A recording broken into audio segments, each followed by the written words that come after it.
மேச ராசிக்கு மேச ராசிக்கு வந்து விரையச்சனி 7.5 ஸ்டார்ட் ஆகுது. ஐயோ சாமி அதை சொல்லாதீங்க பயமா இருக்கு அப்படிம்பாங்க. அப்படியெல்லாம் ஒண்ணும் இல்லைங்க.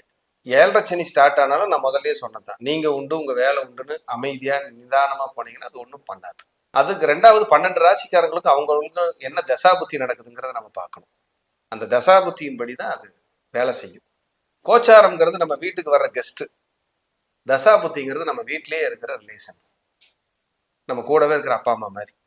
அப்ப கோச்சாரங்கிறது கெஸ்ட் வந்து என்ன பண்ணுவாங்க, கிளம்பி போயிடுவாங்க. அதனால கோச்சாரத்தை கண்டு பயப்படாதீங்க. ஆனா கோச்சாரமும் ஒரு வேலையை செய்யும். அப்ப 7.5 சனி வர்றதுனால பயந்துக்காதீங்க. 11ஆம் இடத்துக்கு உங்களுக்கு ராகு வர போறாரு. யாருக்கு? மேசத்துக்கு. அப்ப அவர்களுக்கு இந்த 11ஆம் இடத்துல ராகு 1.5 வருஷம் மேனேஜ் பண்ணுவார். என்ன கஷ்டம் வந்தாலும் என்ன போராட்டம் வந்தாலும் இவங்களை தூக்கி நிறுத்துவார், அடுத்த கட்டத்துக்கு கொண்டு போவார்.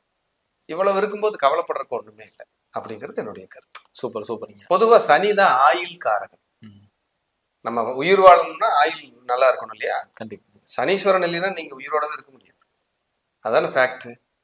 அப்ப அவருக்குண்டு பயப்படுறீங்கன்னா அப்ப நீங்க வாழ்றதா இல்ல வாழும் போதே நடைபெணமா இருக்கீங்களா? யோசிச்சு பாருங்க.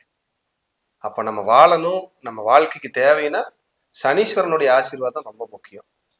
நீங்க அமைதியா போனீங்கன்னா உங்களை ஏன் அவர் தொல்லை பண்ண போறாரு? நீங்க உண்டு உங்க வேலை உண்டுன்றதா அவர் உங்களை டச்சே பண்ண மாட்டார். அவருக்கான ரோல் என்ன?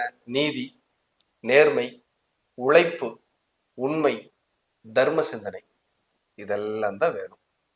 ஒருத்தர் தர்மம் செய்யணும்னாலே சனீஸ்வரன் தான். அதனாலதான் சனிக்கு பரிகாரமே என்ன சொல்றோம்? தர்மம் செய்யுங்க, அன்னதானம் பண்ணுங்க, தானங்களை நிறைய கொடுங்க. அப்ப தான தர்மத்திற்கான ஒரு பிளானட் இருக்குன்னா சனீஸ்வரன் தான்.